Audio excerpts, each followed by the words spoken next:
star did not suffer superficial wounds. He was stabbed 14 times, 5 times in his back, 1 under his left cheekbone. In fact, his jaw was open. He was stabbed twice in the back of his head, and the rest in his torso, arms, and in his chest. It may seem sensational, but thankfully, like Dr. King, it was close to his heart but did not penetrate. After that, he was being rushed to a facility nearby in a vehicle in which he said, and I quote, "Dad, I thought it was my last." And having made my peace with God, I said, okay, God, is this how it's supposed to end for me? And God said no. God told him, do not give up, in the car, upon which he turned to the attending officers and he said, you must get me to wherever is the closest place that I can get to. I'm bleeding out here. He didn't even know his lungs had collapsed. All he knows is that he couldn't breathe. He could hardly speak. Upon which the officer turned around and looked at him and said, nah, we got to take him. He has to be airlifted.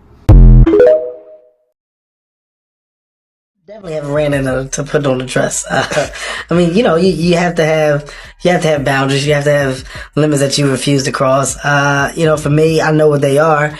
They've yet to been challenged, so you know, I don't have to speak on them. I was asked to dribble a basketball on the talk show this morning. Like, you look said good no to that. Not that that was a dress, but I was like, no, I'm gonna look stupid. You know, at the end of the day, you got to know that you're a brand. But here's the real twist.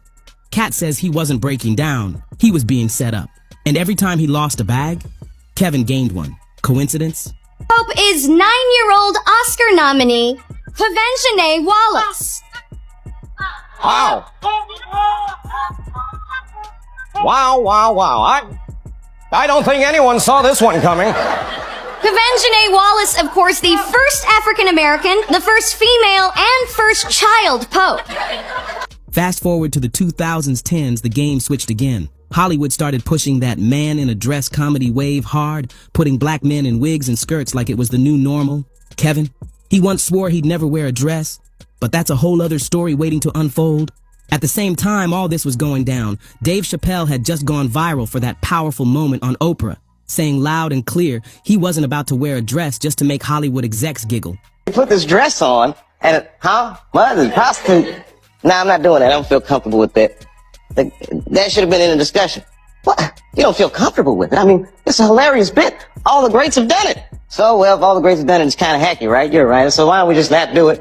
Because I don't feel comfortable wearing a dress. Oh, come on, Dave. Listen, we got it all set up. We're supposed to shoot. Every minute you waste costs this much money. You know, the pressure comes in.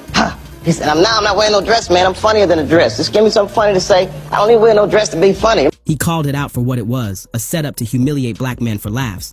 So when Kevin Hart stepped out in a dress right after that, Cat Williams saw it as proof. Kevin wasn't just playing the game, he was the game. Cat called it straight. Kevin was following a script, and not one he wrote himself. But the weird moves didn't stop there.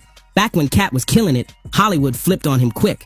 Suddenly he was being labeled as unstable, on drugs, a liability. But if you really dig into it, most of those stories came from PR pipelines. Not real arrests or official records. It was manufactured chaos. Then Kevin shows up on The Breakfast Club and throws straight shots, basically blaming Cat for wrecking his own career. But why go that hard on someone who, by that point, wasn't even in the same lane? My frustration with Cat Williams comes from, you keep pointing at Hollywood. Hollywood this, the white man, this, and this. When do you take responsibility for your actions? You had the shot. Came back with a red shirt on. Tiptoed through the alley and went right and started shooting. So to me, that's premeditated. Lauren London. Okay, so I'm not surprised that her name has entered the chat as far as potential witnesses. Her and Cassie were really, really good friends. What I did not know, I guess my ear just ain't that close to the streets, yeah. But what I did not know is that after Nipsey passed, that Diddy paid for her security. Puff. Really? Puff pulled me aside and was like, look, bud, you have showed everybody what it looks like to hold a man down and to love him. Now show them what it looks like when it all crumbles. That's your responsibility. I hope he doesn't mind me sharing that. It's official. You know, my brother is putting out the album Victory Lap. Yeah. We got All-Star Weekend here in LA. Yeah. The love is back in the air. Yeah. All that. The music is in a certain pocket. Hook up with the biggest rapper at the time. Everything's great. By the way, isn't she? Lauren is the one that introduced Nip and Diddy. So Lauren London's name just came up in Diddy's jury selection process, and now everybody's asking, what does she have to do with this massive federal case? Well, Lauren actually used to be very close to both Diddy and Cassie. But even after that video evidence leaked of Diddy putting his hands on Cassie in a hotel hallway, Lauren said nothing and refused to publicly condemn Diddy. But that's just the tip of the iceberg, y'all. For years, there have been rumors about Diddy possibly being connected to Nipsey Hussle's death. And some people have been side-eyeing Lauren and speculating that she was used as a honeypot to get close to Nipsey and keep tabs on him. And yeah, it sounds wild, but these rumors have been floating around the industry and online for a long time. And now with Lauren being named during Diddy's trial, those old rumors are turning into loud conversations. And here's where it gets even messier. Reports also surfaced that Nipsey's brother Black Sam has allegedly distanced himself from Lauren over all these allegations about her and Diddy. And if you know anything about Sam, you know he's been fighting hard to protect Nipsey's name and legacy since day uno. But there's clearly more to this story than what's being said in public. So let's break it all down. What kind of conversations did you and Diddy have? Because you and Diddy formed a relationship, I assume through Lauren London and Cassie. Yeah. Will threw me the alley-oop, you know. Oh, you up with Lauren? No, I'm saying Lauren introduced me to Puff. Oh, as Diddy's trial officially gets started, both the prosecutors and his lawyers are going through a list of over 100 possible jurors, trying to find out who can be fair and unbiased. Jury selection started on Monday, May 5th, and one part of the process involved asking jurors if they recognized any names on a long list of people connected to the case. That list had about 190 names on it, mostly celebrities, and one name that stood out to a lot of people was Lauren London. But this really shouldn't come as a surprise, since for a minute now, rumors have been swirling about Lauren allegedly being more connected to Diddy's inner circle than most people realized. And it wasn't just industry parties or casual friendship. Some insiders say she had deeper ties to his empire behind the scenes. But after Nipsey Hussle was tragically killed in 2019, those whispers got louder. People started pointing out that it was Lauren who introduced Nipsey to Diddy. And then Diddy stepped in to executive produce. And the time Diddy started helping Nip, the project was basically done. Nipsey himself hinted that he wanted Diddy's feedback on the finished product, but Diddy convinced him there was still more work to do. But yeah, you know, Puff, I brought the album to Puff when it was pretty much done. Just got his feedback, played it top to bottom, just wanted to see what he thought. And he was like, it's room on these records to continue to produce. And that's just one of the many details that raise eyebrows. With Lauren being so close to Diddy for years, folks started putting pieces together. And now things are getting even messier, as some sources are saying this long-running Diddy-Lauren connection was the real reason why Nipsey's brother, Black Sam, allegedly distanced himself from Lauren. Now, what's also interesting is that after Nipsey passed, it was Sam and not Lauren who was put in charge of his estate. That means Sam was the one responsible for managing Nipsey's money and making sure his kids were taken care of. And according to court records shared by Radar Online, back in January 2022, a judge in Los Angeles gave Sam more time to deal with some unfinished matters related to the estate after he filed a request for an extension. Now fast forward to November 2023, and the court finally decided how to divide Nipsey's... Yeah, for real. That's what it sound like. You want to make good, handle his business. Get some disrespect somewhere? Nah. Tory ain't got no paths crossed. I can't see that. Yeah. Tory didn't even have a celly. Okay, bro, hear me out. Scenario, right? Alright.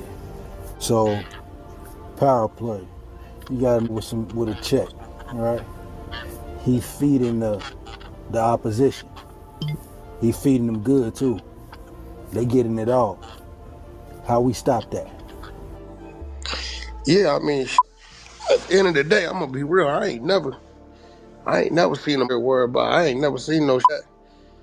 Never worry about how they was feeding their people, and they ain't never worried about how we was feeding ours. But even with that, just powwowing with the homies, I just had 5 lines. Every double better right there. We talking.